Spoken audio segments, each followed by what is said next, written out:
Assalamu alaikum. This video is part 2 of 9th class first chapter numericals, and today I will discuss from numerical 6 to numerical 10. 6th numerical की statement थोड़ी लंबी है, इसलिए मैं statement नहीं लिख रही, मैं गिवन डाटा लिखूँगी। गिवन डाटा में हमारे पास बताया हुआ है कि जब हम वर्नियर स्केल के जास को क्लोज करेंगे तो जितनी डिवीजन्स वो राइट साइड पे है वो 4 डिवीजन्स हैं। हम गिवन डाटा के मुताबिक 4 डिवीजन्स लिख लेंगे। लीस्ट काउंट हमें वर्नियर कैलिपर का दिया हुआ है जो 0.01 सेंटीमीटर है, और हमें फाइंड करना है 0 एरर और 0 करेक्शन। सोल्यूशन स्टार्ट करते हैं इस न्यूमेरिकल का। सबसे पहले वर्नियर स्केल की रीडिंग को फाइंड करने के लिए हम वर्नियर डिवीजन्स को लीस्ट काउंट के साथ मल्टीप्लाई करेंगे। Let's start solution. Vernier scale reading is equal to 4 divisions हैं, तो 4 मल्टीप्लाई 0.01 सेंटीमीटर, ये हमारे पास रीडिंग आ जाएगी 0.04।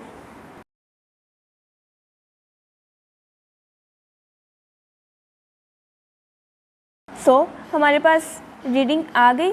अब हमारे पास जो बुक में कंडीशन दी हुई है वो कहा गया है कि जो 0 एरर है वो राइट साइड पे है, तो इसलिए हमारे पास जो 0 एरर आया वो प्लस 0.04 आएगा। जब भी वर्नियर स्केल मेन स्केल की राइट साइड पे आ जाता है तो 0 एरर पॉजिटिव आता है, और 0 करेक्शन हमेशा 0 एरर के ऑपोजिट होता है। 0 एरर हमारे पास प्लस 0.04 आया तो 0 करेक्शन माइनस 0.04 आएगा। ये 2 चीज़ें थी जो हमने फाइंड करनी थी, और 0 एरर और 0 करेक्शन हमारा फाइंड हो गया। अब क्वेश्चन नंबर 7 सॉल्व करते हैं। क्वेश्चन नंबर 7 में जो हमारे पास गिवन डाटा है उसमें हमें सेक्रू गेज की डिवीजन्स बताई हुई हैं।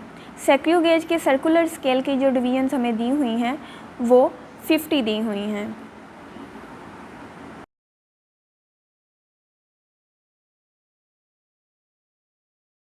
उसके बाद सेकंड नंबर पे सेक्रू गेज की पिच बताई गई है जो है 0.5 मिलीमीटर। अब इन 2 रीडिंग्स की मदद से हम सेक्रू गेज का लीस्ट काउंट फाइंड करेंगे।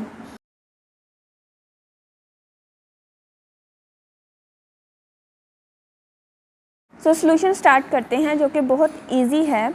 सिंपल फार्मूला यूज़ करेंगे। Least count of screw gauge is equal to pitch divided by circular scale divisions. जब हम पिच को सर्कुलर स्केल डिवीजन्स के साथ डिवाइड करेंगे तो हमारे पास सेक्रू गेज का लीस्ट काउंट आ जाएगा।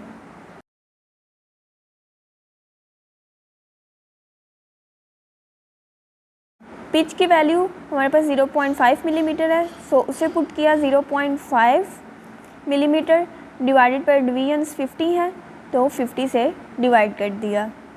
जब इसे डिवाइड किया तो हमारे पास आंसर आ गया 0.01 मिलीमीटर। अगर हम इसे सेंटीमीटर में कन्वर्ट करना चाहते हैं तो वो आ जाएगा 0.001 सेंटीमीटर, क्योंकि 1 सेंटीमीटर 10 मिलीमीटर के इक्वल होता है। तो हमारा आंसर आ गया 0.001 सेंटीमीटर। नेक्स्ट क्वेश्चन नंबर 8 है, और क्वेश्चन नंबर 8 में हमारे पास 4 वैल्यूज़ दी हुई हैं, और इन 4 वैल्यूज़ में हमने ढूंढ के बताना है कि इनमें 3 सिग्निफिकेंट फिगर्स कौन सी वैल्यूज़ में हैं। तो स्टार्ट करते हैं 1 बाय 1। सबसे पहली वैल्यू है 3.0066 मीटर।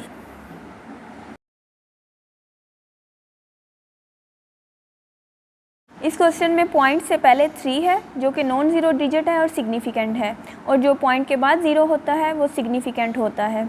इसलिए टोटल सिग्निफिकेंट फिगर्स 5 हैं, जो कि हमारी कंडीशन के मुताबिक दुरुस्त नहीं है। हमें 3 सिग्निफिकेंट फिगर्स वाली वैल्यूज़ ढूंढनी है। नेक्स्ट क्वेश्चन है 0.00309। जब भी पॉइंट से पहले 0 आता है तो वो नॉन सिग्निफिकेंट होता है, और उसके बाद वाले 0 भी नॉन सिग्निफिकेंट होते हैं जब तक कोई नॉन ज़ीरो वैल्यू ना आ जाए। तो 309 ये सिर्फ 3 सिग्निफिकेंट फिगर्स हैं, बाकी तमाम 0 नॉन सिग्निफिकेंट हैं। नेक्स्ट क्वेश्चन है 5.05 मल्टीप्लाई 10⁻⁻27। सो पॉइंट से पहले वाला 5 सिग्निफिकेंट है, इसलिए पॉइंट के बाद वाला 0 भी सिग्निफिकेंट होगा और हमारे पास 3 सिग्निफिकेंट फिगर्स हैं इस क्वेश्चन में। नेक्स्ट क्वेश्चन है 301.0 सेकेंड। इस क्वेश्चन में पॉइंट से पहले नॉन ज़ीरो वैल्यूज़ हैं, इसलिए टोटल 4 सिग्निफिकेंट फिगर्स होंगे। सो हमारे क्वेश्चन की कंडीशन के मुताबिक हमारे पास बी और सी वाले राइट हैं, क्योंकि उनमें 3 सिग्निफिकेंट फिगर्स हैं, बाकी रॉन्ग हैं। नेक्स्ट क्वेश्चन नंबर 9 है और क्वेश्चन नंबर 9 में हमने टोटल सिग्निफिकेंट फिगर्स बतानी हैं। हमारे पास 4 क्वेश्चंस दिए हुए हैं और उनमें कितनी सिग्निफिकेंट फिगर्स हैं वो हमने बतानी हैं। सो वन बाय वन उनको भी सॉल्व करते हैं। क्वेश्चन नंबर 1 है 1.009 मीटर।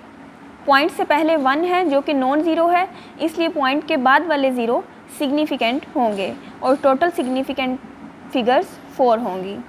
नेक्स्ट क्वेश्चन है 0.00450। इस क्वेश्चन में पॉइंट से पहले 0 है जो कि नॉन सिग्निफिकेंट है और उसके बाद वाले भी 2 0 नॉन सिग्निफिकेंट हैं, इसलिए 3 सिग्निफिकेंट फिगर्स होंगे। क्वेश्चन नंबर 3 है 1.66 मल्टीप्लाई 10⁻⁻27। इस क्वेश्चन में सिंपली 3 सिग्निफिकेंट फिगर्स हैं 1, 6 एंड 6। फोर्थ क्वेश्चन है 2001 सेकेंड। तो सिंपली इस क्वेश्चन में 4 सिग्निफिकेंट फिगर्स हैं। नेक्स्ट लास्ट क्वेश्चन है हमारा और चैप्टर 1 के न्यूमेरिकल ख़त्म हो जाएंगे।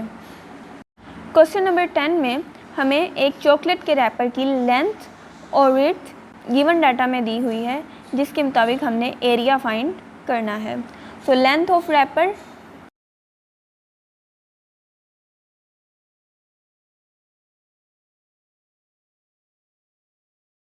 Length is 6.7 centimetre.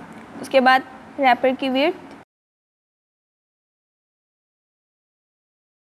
वो इक्वल है 5.4 सेंटीमीटर। सो इन दो गिवन वैल्यूज़ के मुताबिक हमें एरिया फाइंड करना है रैपर का। स्टार्ट करते हैं इस क्वेश्चन का सलूशन, जो कि बहुत इजी है। एरिया फाइंड करने के लिए लेंथ को विड्थ से मल्टीप्लाई किया जाता है। So length multiply width. Length हमारे पास है 6.7 सेंटीमीटर और विड्थ है 5.4 सेंटीमीटर। इनको जब मल्टीप्लाई करेंगे तो हमारे पास जो वैल्यू आएगी वो 36.18 सेंटीमीटर स्क्वायर आ जाएगी। क्वेश्चन के मुताबिक हमें वैल्यू सिग्निफिकेंट फिगर्स के मुताबिक लिखनी है। अकॉर्डिंग टू सिग्निफिकेंट फिगर्स जो हमारा आंसर आएगा वो 36 सेंटीमीटर स्क्वायर आ जाएगा। तो यहाँ पे चैप्टर 1 के तमाम न्यूमेरिकल ख़त्म हो गए। In my next video, I will upload chapter 2 numericals. Do subscribe my channel for further study related videos and share it with your friends. Thank you.